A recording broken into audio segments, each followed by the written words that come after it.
Hello YouTube, this is Insane Monster doing part 7 of What If Asta was the son of Igneel. When we left off, Asta got his arms broken, while in the meantime, his mother, or adopted mother, Mary Leona, found it very odd how there wasn't any letters like normal coming to her from Asta. Well, with that set up, before the actual what if starts, hit it.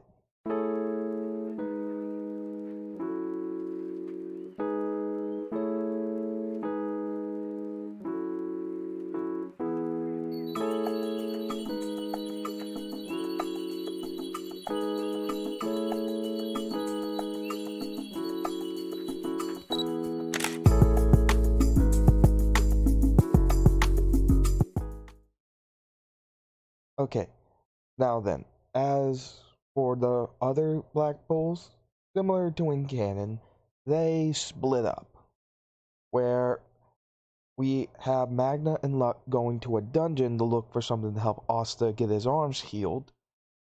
Ghost and Gordon are in the library looking for something to remove the curse, and Charmy and Gray are looking for some kind of miracle food or herb or something to try to heal Asta.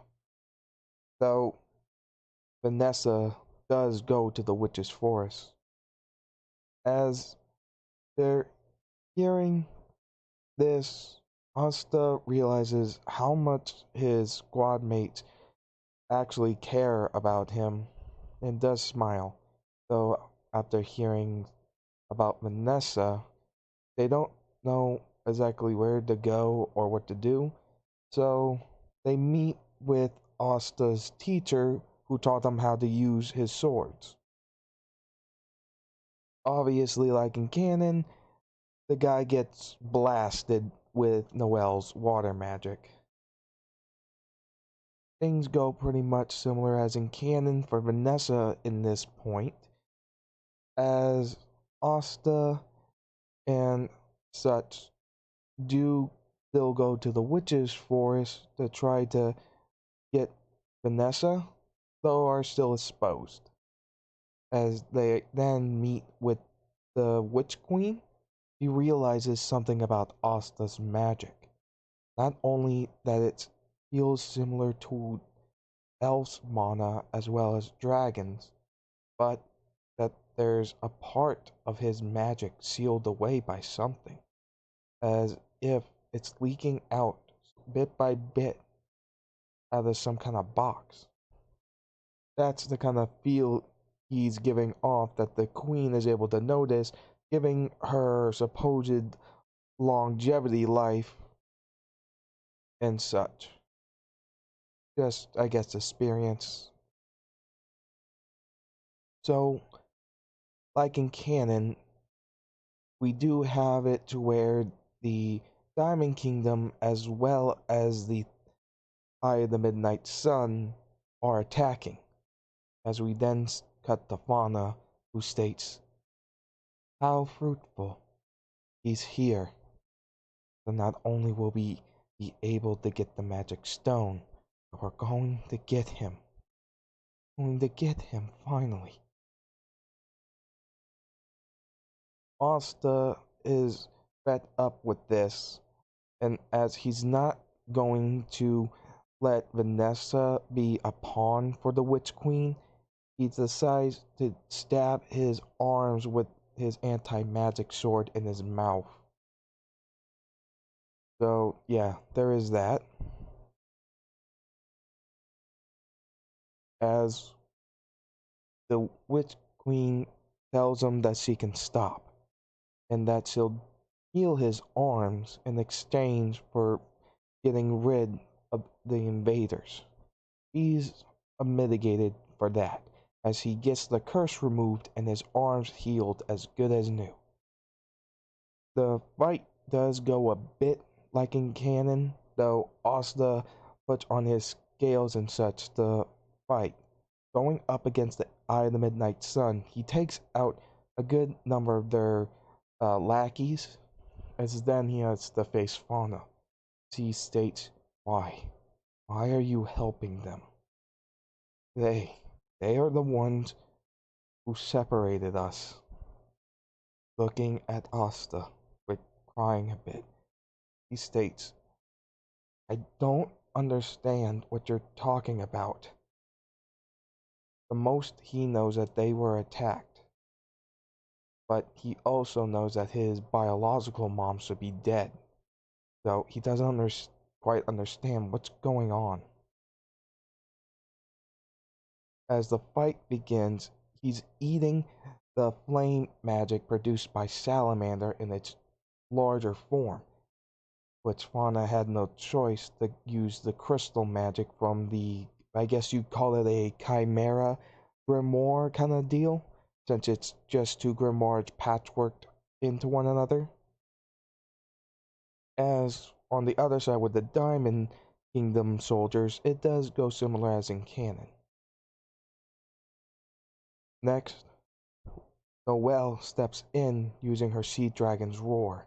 It does take out Salamander, and we also see Mars stepping in to try to help, offering his help to stop her, remarking that he knows her from the Diamond Kingdom, as it seems she was part of the experiment deal with the other Diamond Kingdom kids who were forced to kill one another for the strongest to remain.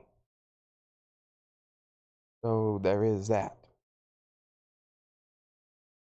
As he's just freaking out, developing the third eye and about to nuke the place, we see Asta stepping forward to try to stop this, along with Mars. Asta doesn't need the healing robe from the Phoenix healing cloak thing that Mars can do, so Mars is able to go full force with it.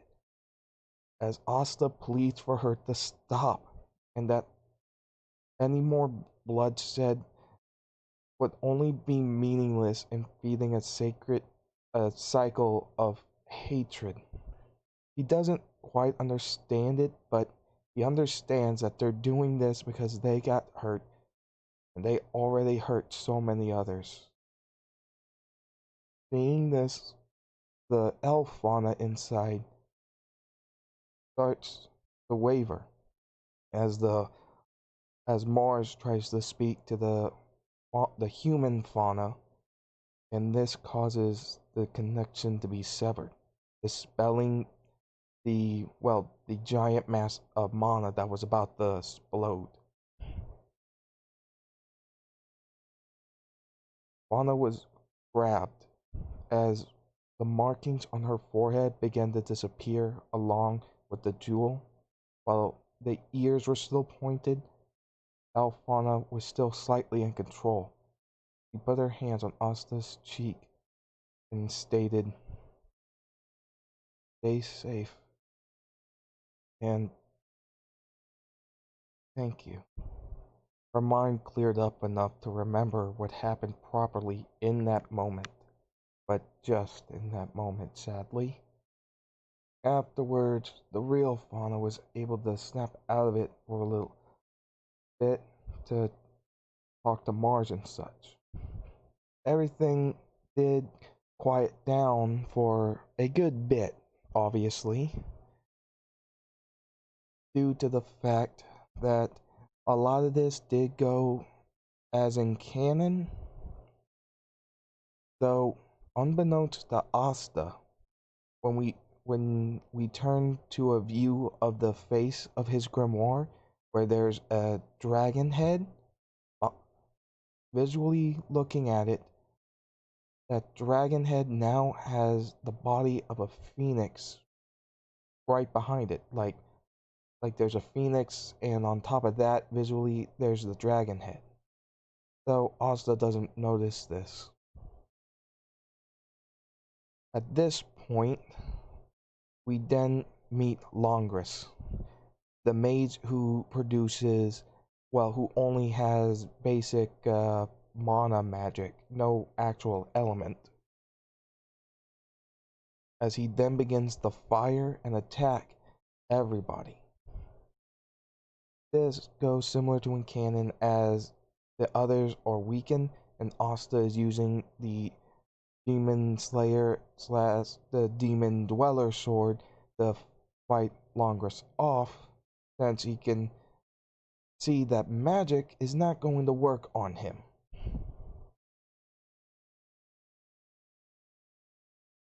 As Longris sees that any magic attack he does hit Asta with is being not very useful given those scales protecting his body. As he states, well, if I can't hurt you, I can at least take out your little friends. As he blasted toward everybody else who is already weakened a lot. He uses his magic to create dragon shields to protect them, allowing Longris an opening for a high-powered blast right on his back, causing a good bit of damage. Asta can't really eat his power since it's pure mana and not fire magic. Whenever a dragon slayer eats a different kind of magic than what they have, it can have a very negative effect on them, making them feel sick. As Asta tries to get up, the Witch Queen states as she views this through some kind of magic camera window thing, stating, I think that's enough.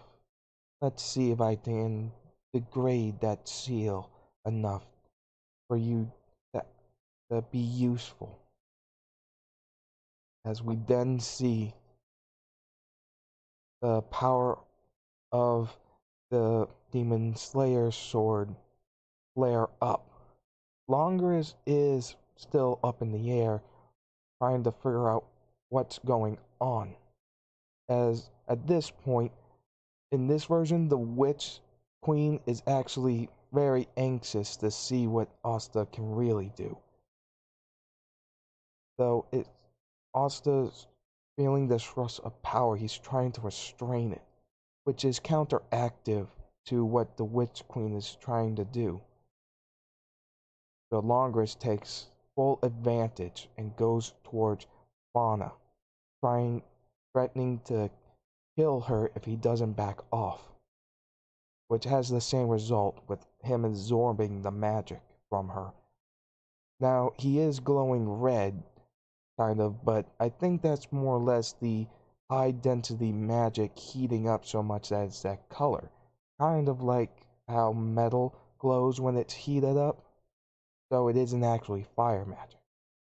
So, upon seeing this, as Longris states that he'll destroy him and his friends, his resistance to this instant flux of power goes away, as he's surrounded by a black orb. And the power coming from him causes the little sphere around him, to grow more and more and more, as the sword he's holding becomes one with his body. And when the sphere opens up, what they see is a dragon with black scales. I suppose we could call this Black Blaze Dragon mode. As Longris is freaking out at this, he starts firing, but the magic he's firing isn't even doing anything. Rapidly, he starts to fire as Asta roars, going straight for him, flying. Now, visually, he isn't at the level as a Fire Dragon King yet. The Witch Queen was able to loosen the barrier or the seal that sealed up his dragon half's power a good bit, but not to the point where he achieves the Dragon King mode. If you're wondering what's the difference, the Dragon Kings have the habit of having more humanoid features, like hands with opposable thumbs, as well as literal pecs and abs and such. So, yeah, he doesn't have that kind of form yet. As Asta flies towards him. Longridge is freaking out trying to end this, and Asta blasting black flames from his mouth, destroying Longridge's attacks as he tries to evade. Though eventually, as he goes for an all-out attack on Asta, Asta just barrels through it and instantly strikes Longridge with a frontal hit with his fist. So, yeah, he's sent directly to the ground. As Asta cools down from his dragon mode, going into his, guess you'd call it a halfway mode, where he's still looks human but has dragon claws, scales, and wings. But they're pitch black now, entirely.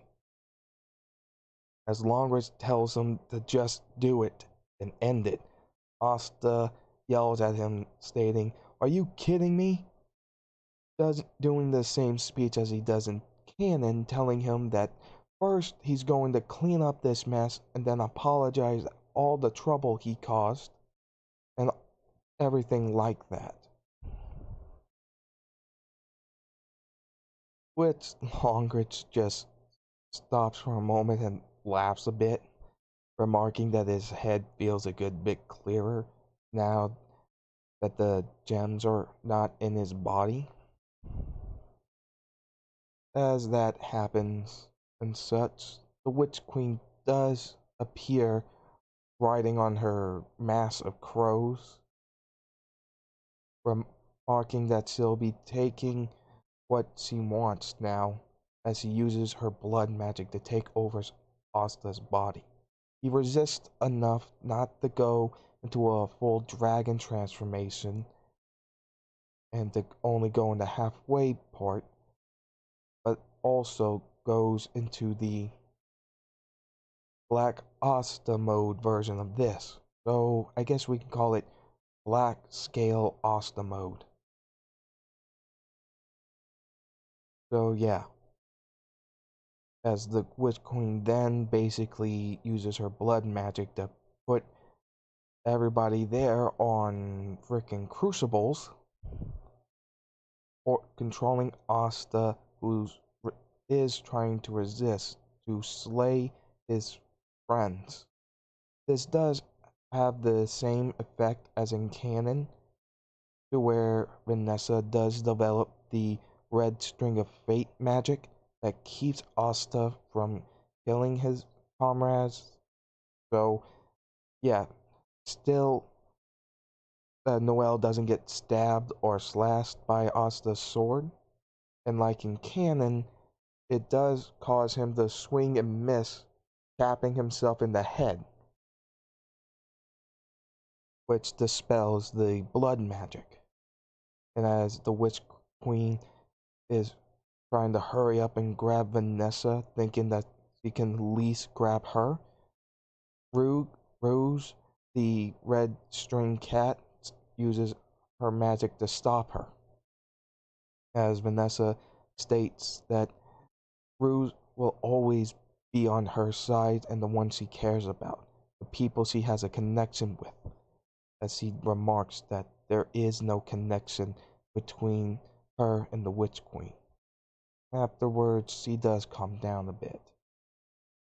Asla's clothes were pretty torn, especially his shirt and everything. And as they calm down and go back into the castle to finish their discussion, we cut over to the Black Bull's hideout, as Yami's wondering, why is he the only one left here? As he goes to get a drink, he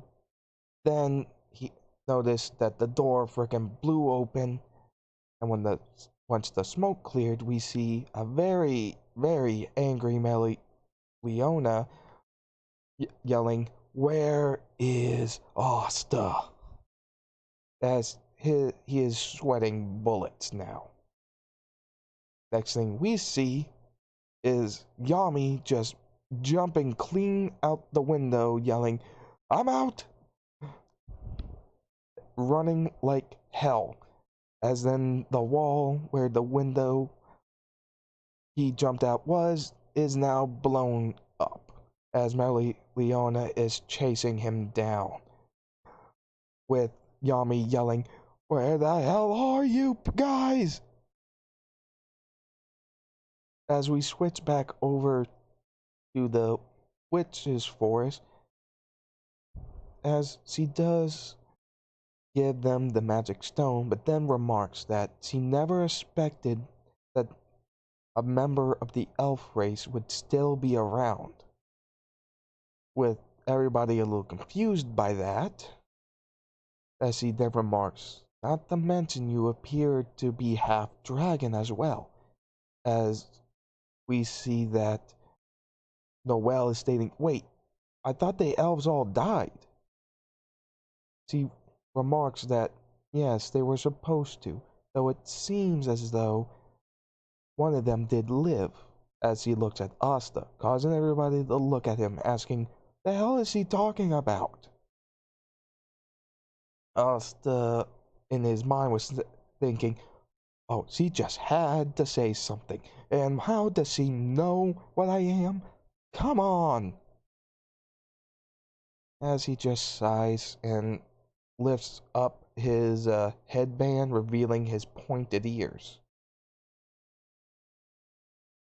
As everyone is just looking at him, jaws drop, as they ask, "I thought Leona was your mother." Asta just waves his hands in panic, stating, "Well, to be fair, she actually adopted me. I was told that she found me when I was when I was just a baby. Apparently, I accidentally set the forest on fire when I was crying as a little baby in a basket."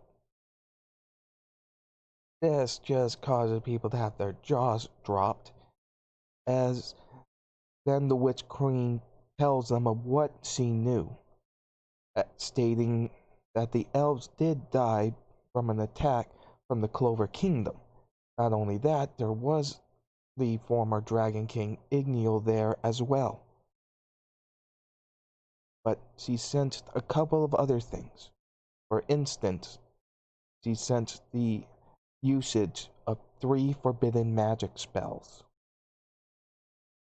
And as she continued, she also asked Asta how long she was raised by Mary Leona. He states about 15 years, as he then thinks for a moment, beginning again stating that it's possible one of these forbidden spells was used to send you far into the future to where we are. Though that kind of magic is highly rare, and the Deuce send somebody this far would most likely forbidden magic. As he then breathes, standing up, remarking that he might actually be the key needed to open up something that she found when after everything was over, whenever the whole mess with the fight between the elves and the Clover Kingdom was done. Confused by this, they just followed her as she leads the way. As she then opens the door to a large chamber. In the center was an egg-shaped thing. It was clear, as they saw a small child with pink hair who was in some kind of liquid. Asta asked, "Who is that?" The Witch Queen remarked, "I don't know. All I know is that I found this in an underground chamber where the elves used to live. From what I can understand, it was this child was going through some kind of process. The child seems to be human, but it has a power that feels like a dragon, similar to that girl over there, as she's pointing to Noelle.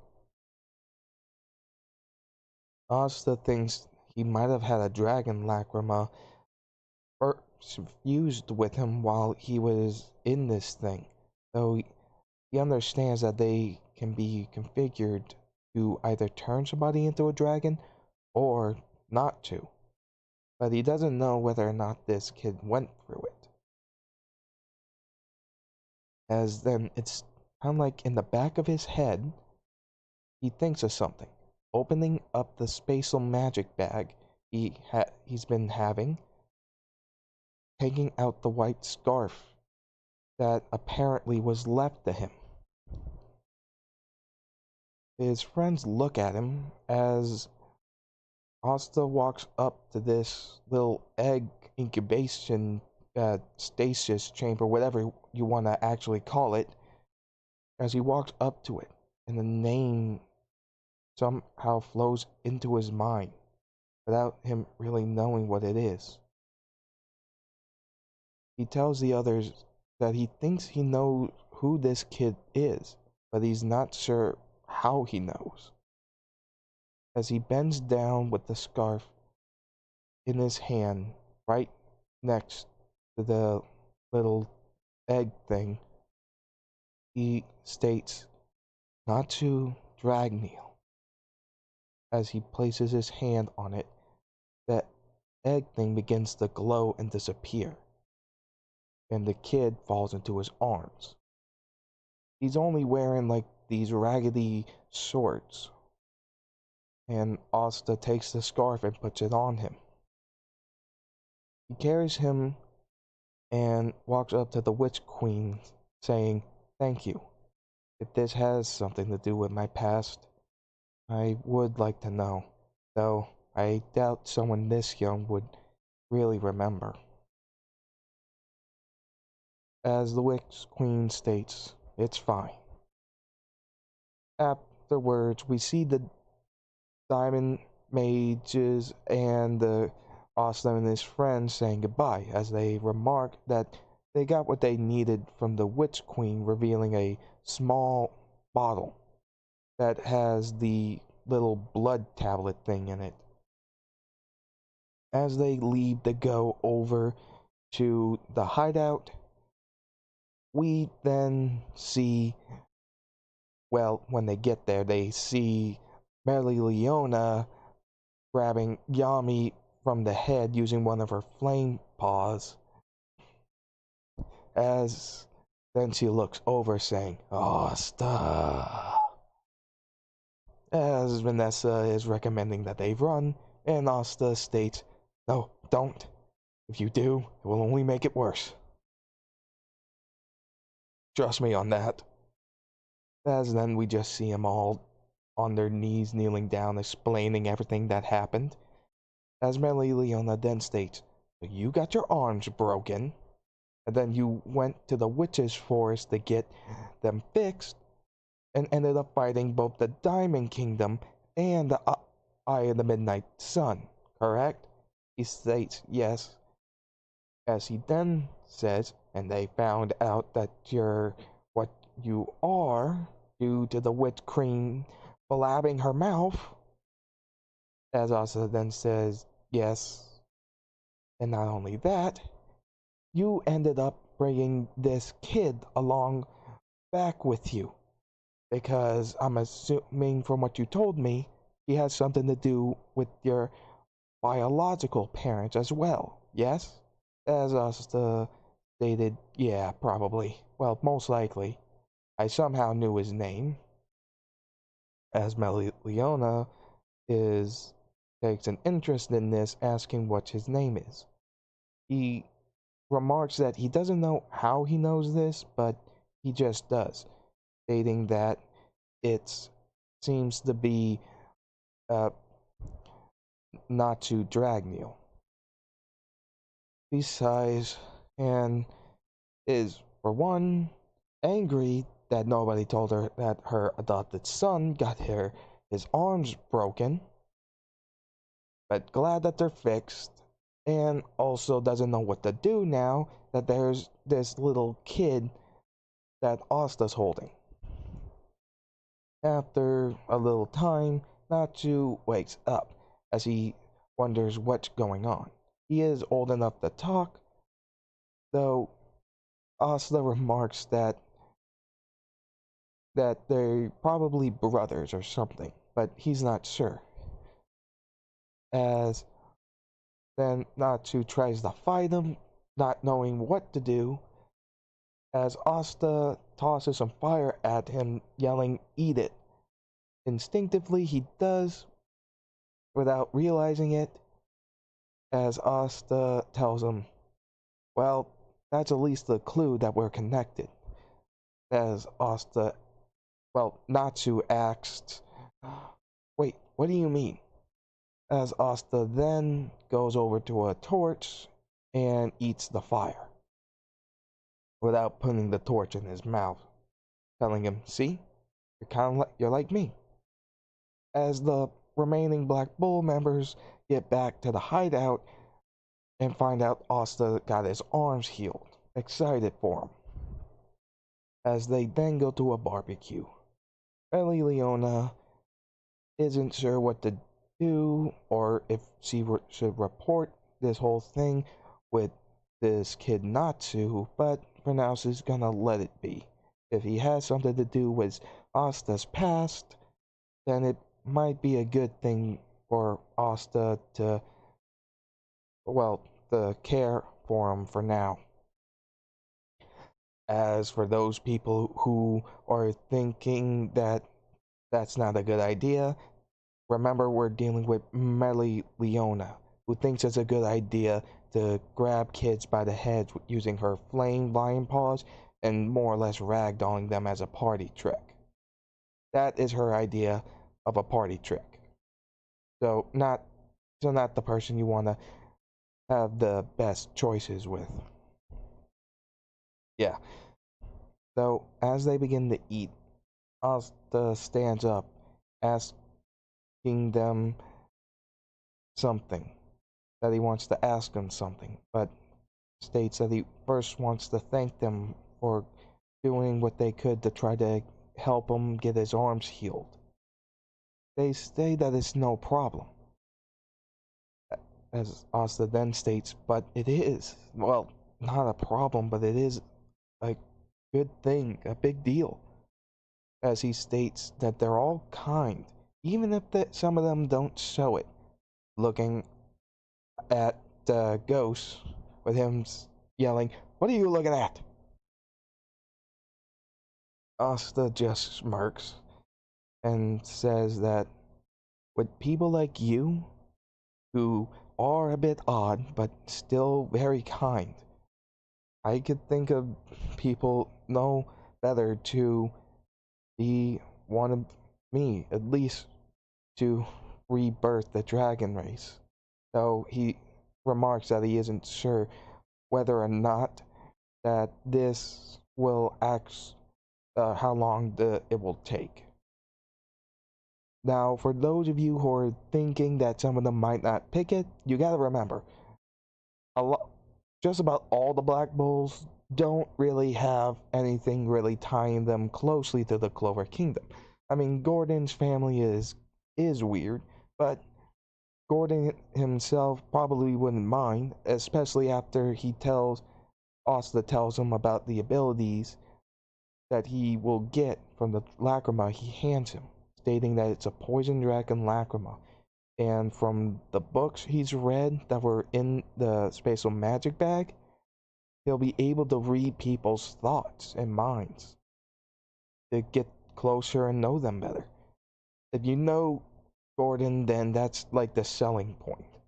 As for Ghost, he doesn't really connect with any of the royals or nobles and such, so yeah. And as long as he can use it to protect Marie, he's good with it. So Asta hands him a white dragon lacrima, which basically he uses mirror magic, combine that with the white dragon magic along with the reflect refrain, and that's a pretty powerful being. Gray doesn't really have a connection with that many people, being afraid of people in general. Apparently even her family weren't that nice to her. So Asta figures that an ether dragon lacrima, which is basically just mana, that will turn uh, Gray into more or less a transformation dragon. Rinril was kind of somewhat outed by his family since he really didn't have any combat skills with his spatial magic, which they apparently pride themselves on. So, considering his family, he really didn't see a problem with it and ended up getting a gravity dragon lacrima. Though this would merge with his spatial magic to make a different kind of dragon. Next, we get the Charmy. As Charmy just sees it as basically a new way to eat more delicious foods for a lot longer. Not to mention, she apparently has no family, to our knowledge. So she got nothing to lose and some things to gain. So Asta decides to gives her a Blade Dragon Lacrima. And honestly, for Charmy, who's a foodie, that's actually quite fitting, to be honest. Luck sees it as a way of getting more powerful to stand up and fight against even more powerful people and to have all the fun he wants. So obviously he gets a Lightning Dragon Lacrima. Magna sees it as a way to try to rival Luck so he can beat him one day, obviously getting the Fire Dragon Lacrima. Vanessa was a bit hesitant, though the people in her past, they weren't really that important to her as some other people's were, considering the people in her past locked her up in a literal bird cage. And she knew Yami was one day going to become a dragon, so she saw it as a opportunity to be with Yami.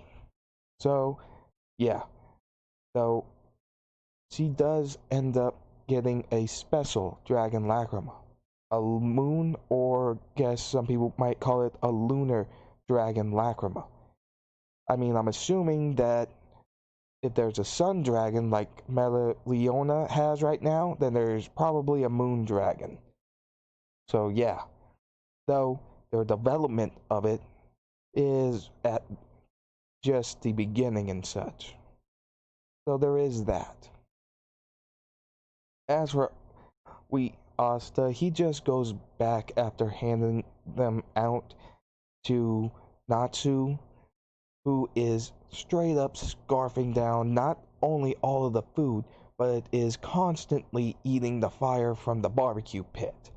As Charmy tries to stop him, yelling, "Stop, we need that to cook the food! We need it to cook the food!" With everybody just trying so hard to hold in the laughs until they just burst out. So, next thing we see is a cut. A cut to where we see an image of Igneel, where he's stating, "It seems as though he's on a good path, found some people he could trust, and he even found Natsu. Soon, hopefully soon, we'll be able to meet my son." And that is where we'll be ending this What If. Do hope you enjoyed. Please remember to like, comment, and subscribe. Also remember to hit that notification bell, setting it on all so that you're properly notified whenever I upload a new vid. Now then, as a special thing that I should probably tell you about, if you remember correctly from what I've been saying at the end of my videos, and the next what if is going to be the what if picked by the winner of the what if lotto. I won't tell you what that is until you get to see it, but it's a what if that actually has no parts uploaded onto my channel. So that means that it will get 2 parts. As I said in the update video, if you haven't seen the update video, go watch it so that you know how it's working. But until then, thank you. Like I said before, hope you enjoyed. Please remember to like, comment, and subscribe, and see you later.